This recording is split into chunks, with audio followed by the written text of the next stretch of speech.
Hi everyone, this is DKeys bringing you an updated Dagger Focus Elementalist guide following the June 2015 patch.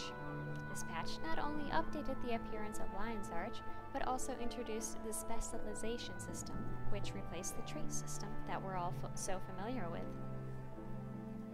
Now, Dagger Focus Elementalist did not get as many exciting changes as Staff Elementalist and even as Scepter Elementalist, though it is still a very useful build to use for more difficult situations, and especially while soloing.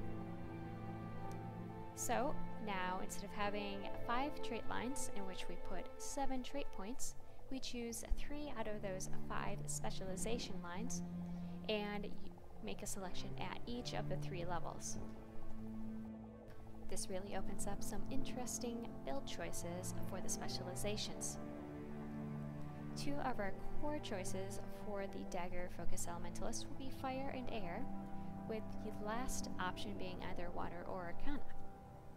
So, to start with Fire, Empowering Flame gives 150 power while in fire attunement, and is possibly even bugged to give an additional 150 power, but I don't make my build recommendations based on that bug. First, I would recommend Burning Precision as your selection for the first level, so that you can apply Burning while in any attunement on your critical hits. It also increases the duration of that burning by 20%. Sunspot inflicts damage when attuning to fire, as usual, but also grants you a fire shield, so that you may possibly even share this with your allies. This fire shield will give you might when you are struck, and will also burn nearby enemies. Next, I would recommend Pyromancer's Training for the reduced cooldown on your fire weapon skills, and for the increased damage while in fire attunement. Burning Rage did not change at all, and is still a 10% damage modifier on boning foes. And Persisting Flames saw a little bit of a buff. Its primary function in that it grants Fury to your blast finishers in any fire field, and also increases the duration of your fire fields for 2 seconds. But also, now if you happen to get down in battle, you'll produce a lava font that lasts a whole 10 seconds, so that you can hopefully res by rallying off a mob. In air, Zephyr's Speed will give you a free Signet of Air while in air attunement. This makes some backwards kiting techniques of mobs much more easy to pull off, because now your backwards movement speed will match that of a mob that is crippled or chilled when they're moving forward. First, I would recommend Ferocious Winds, which gives you 7% of your precision from your base stats and your equipment, as Ferocity for just a little bit of a damage boost. Next, Electric Discharge has not changed at all, granting a lightning strike that does damage to your target when you attune to air. So note that you need a target when you're attuning for this trait to proc. Next, I recommend Aeromancer's Training for that precision increase while attuned to air. That 190 precision when you're at level 80 is a little bit better than a 9% precision increase. So this is even better than Signet of Fire. Weak Spot also has not changed at all, and is a 60% chance to apply vulnerability on a critical hit with no internal cooldown. This vulnerability lasts for 5 second space. And finally, we have Fresh Air, which recharges air attunement on a critical hit. Now, I noticed when I was practicing rotations that this still has a 5-second internal cooldown, which I believe someone might have said was supposed to be gone by now. I've submitted my bug report, and I hope that this gets fixed soon, because that would open up so many more rotation possibilities for the Dagger Focus Elementalist. If you choose to use air as or water as your final trait line, you have Soothing Mist, Healing Ripple, and Aquatic Benevolence, which help you maintain your Scholar's buff just a little bit if playing in a group, and in general just help you keep a little bit more survivability while soloing. I recommend a first choice of piercing shards for that vulnerability increase, which will help keep up your DPS just a little bit. And your second choice, I recommend Aquamancer's Training for a 10% damage modifier while over 90% health, as well as recharge reduction on your water skills, such as Frozen Burst and Comet, which are two very useful blast finishers. Now this damage increase that this trait gives is just like your Scholar's bonus, so if you're maintaining Scholars, you're maintaining this. Finally, at the last choice, I would recommend a powerful aura because Dagger Focus Elementalist has access to so many auras. Not only do you maintain one from Sunspot when you attune to fire, you also have Fire Shield, which is on a much shorter cooldown now with this balance patch. You also have Shocking Aura, which is up every almost 17 seconds. So you have 3 auras you grant, 3 unique auras you grant, with every 20 or so seconds. Alternatively, if you don't want to use water, I would recommend Arcane, especially for soloing because you're not going to see any use from sharing auras. You'll grant yourself a little bit more fury when swapping attunements, and you'll also give yourself a boon when you swap attunements, so that regen and prot when you swap to water and to earth respectively will help you survive just a little bit more. Then finally, Elemental Enchantment increases your boon duration just a little bit. At the first level, I would recommend renewing stamina for difficult fights so that you have perma-vigor. And now that vigor has been reduced to only 50% endurance regen, this is a little bit more important to maintain perfect uptime. Though if you're using this in a group setting, or if you feel like you can go a little bit more offensively, you can use Arcane Precision, which will give your skills a chance to apply a condition on critical hits.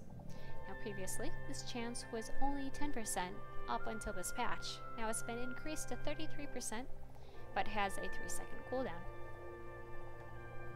One very cool thing about this particular trait is that you can maintain almost permanent weakness on enemies. So if you don't need to dodge a lot, but if a mob has some hits that you don't necessarily want to take, this weakness will help mitigate that damage. At the next choice, you can use Arcane Resurrection if you expect your allies to be going down a lot. Elemental Contingency if you expect to be taking a lot of small hits that you can live through. Or Arcane Shield from Final Shielding if you expect to be taking big hits that you don't really want to take if you happen to run out of dodges. Finally, I would recommend Bountiful Power as your last choice in the Arcana line. You'll easily be seeing 4 boons on you, if not 5, or even more if in a group, so you'll be seeing at the very least an 8.5% damage modifier from this, if not 10 or even more.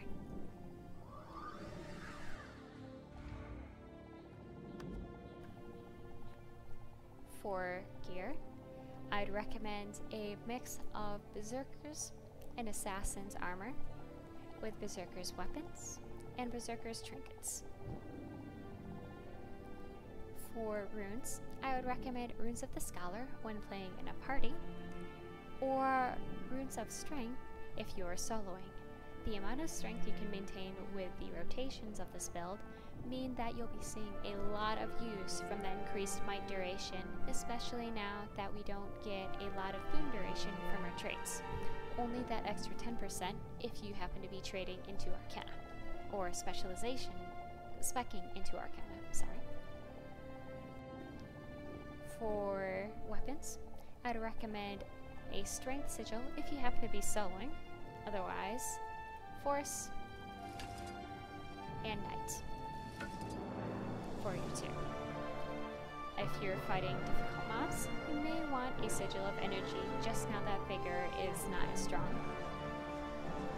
Or for daytime dungeons when you won't be seeing use out of that Knight Sigil, I would recommend a slaying sigil of an appropriate type, or a frailty sigil. Now, if you happen to be strapped for resources, make your focus an exotic weapon only. This will save you a little bit of money and won't really affect the damage of your rotation, since focus is mainly a support weapon and not that much of a DPS weapon.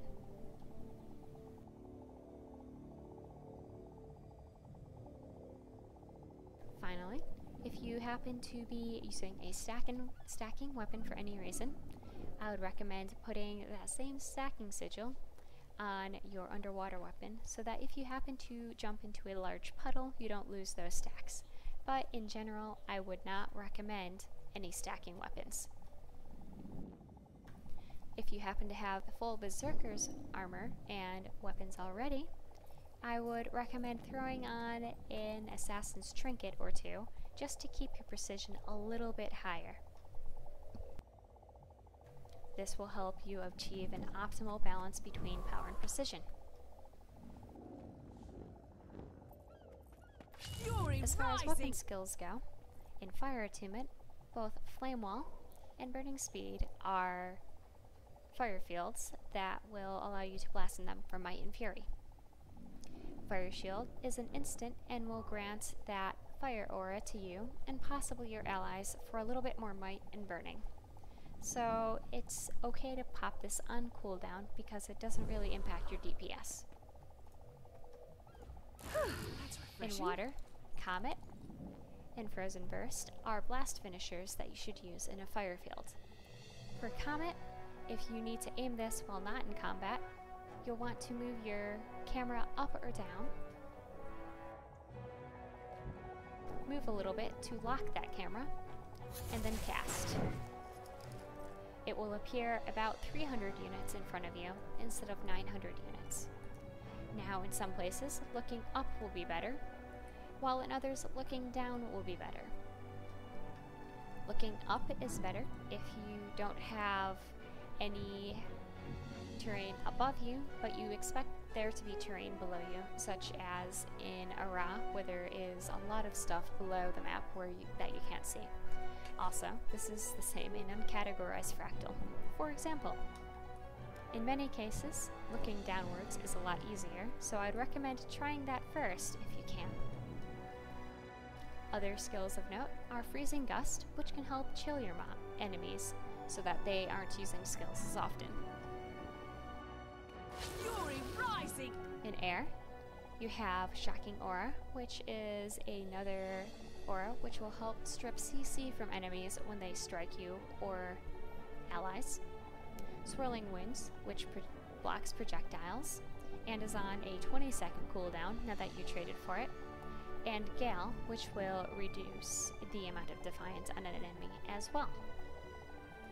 Fury rising! Finally, in Air, you have Ring of Earth, which is an alright damaging skill now that bleed has been adjusted. Magnetic Wave, which will reflect projectiles for a few seconds once you cast it, and is an instant for a blast finisher and a decent amount of damage. And Obsidian Flesh, which is a 4-second invulnerability. Another note about Ring of Earth is that it will block projectiles for about 2 seconds or so after you cast it. So I know a lot of people will use this at, say, Mossman and Mytrin with fractals to block those pesky axes and other little projectiles that those two bosses throw. For utility skills, in general, I would recommend Arcane Brilliance for the heal and the blast finisher to maintain might. Whiff of Storms, particularly in Air Attunement for Lightning Storm, for a huge DPS increase and a whole lot of foam. And Conjure Crossbow for also very good damage and a disable. Deep Freeze can be a 5-second disable on enemies and will also apply a little bit of chilling, so that you can safely DPS enemies and, for example, cast Ice Storm, which is great on large targets, Frost Fan, which saw a little bit of a buff and applies a lot of chill, and Frost Volley, which can be useful if you happen to be stuck out of Air Attunement, for example, or if you need that extra bit of foam. Your final slot is entirely optional what you choose. For DPS reasons, I would recommend Arcane Wave for that blast finisher and that damage, though as I had Glyph of Elemental Power slotted, this is very useful for chill or cripple on your enemies.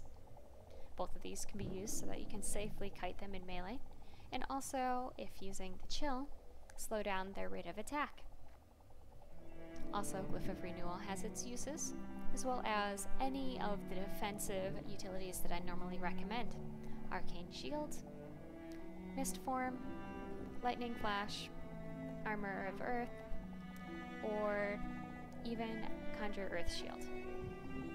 Other options that sometimes have their uses are some of the other conjures like Lightning Hammer. And even if you're lacking things to take, Arcane Blast can be useful for a long-range pull. For your elite, Conjure Fiery Greatsword is still useful for getting around, as well as opening battle, while Glyph of Elementals has Earth Elemental, which is excellent at taking aggro, and Ice Elemental, which can take aggro, but also help you maintain high health and also help disable enemies. Otherwise, Fire Elemental is a good option for a little bit of DPS. Tornado even has a few niche uses, and grants stability if you don't want to take Armor of Earth, but are okay with that super long cooldown. If you happen to use Conjure Fiery Greatsword, I would recommend using Firestorm as you're running into melee, and then use Fiery Rush targeted to close that gap. It finally was buffed with that coefficient increase that Innit promised a long time ago. If it won't take you out of melee, I would also recommend using Fiery Will for a few more hits through your target, and then dropping to pick up your rotation.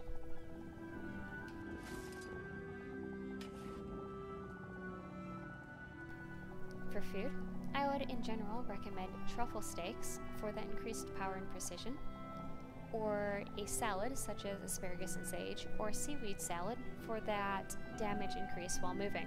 Some people find this damage increase kind of annoying to maintain, myself included, so that's why I would recommend either of these options. Also, dragon rolls or another lifesteal food is a very competitive option with truffle steaks. For casual dungeon running and other things, I would recommend the Birthday Blaster for that 40 power, precision, ferocity, condition damage, toughness, vitality, and healing power, as well as a little bit of karma. This is very competitive with the Minotaur steaks and steak and asparagus salad that I would previously recommend, especially since Dagger Focus Elementalist has a lot of damage in its condition damage now. For utility consumables, I would recommend potions of the appropriate slaying type, or if those are not available, Scale Venom for that weakness and vulnerability. If you would rather not use Scale Venom, I would recommend a Sharpening Stone. Now that your toughness and vitality have been buffed a little bit, these are a little bit more useful. I had Toxic Sharpening Stones on hand, which would increase my burning and vuln, though the Bountiful Sharpening Stones may be useful if you are using Strength Runes for soloing, or even just standard Sharpening Stones are fine. The Dagger Focus Elementalist rotation really has not changed much with this patch, other than I would now recommend including Flame Wall with every round of your rotation because it was recently buffed and will help keep burning on your targets, especially if you're soloing. If you happen to use Frostbow as an opener to combat, I would first put down your fire fields, swap to air and cast Glyph of Storms, and then when swapping to water, cast your Frostbow and use the Frostbow skills that you would like to use. Then follow up with your blast finishers in water, and swap back to air to auto attack until Flame Wall is off cooldown. If you are not pre-stacking Might, and if you don't have access to a Phalanx Strength Warrior, I would instead recommend swapping through attunements for blast finishers quickly, going from fire to earth to air with Glyph of Storms, to water for Frozen Burst and Comet, and then conjure your Frostbow. Working these two high damaging skills into your rotation as it would normally be is not worth it from a DPS standpoint. That's it for now for the Dagger Focus Elementalist. Thanks for watching.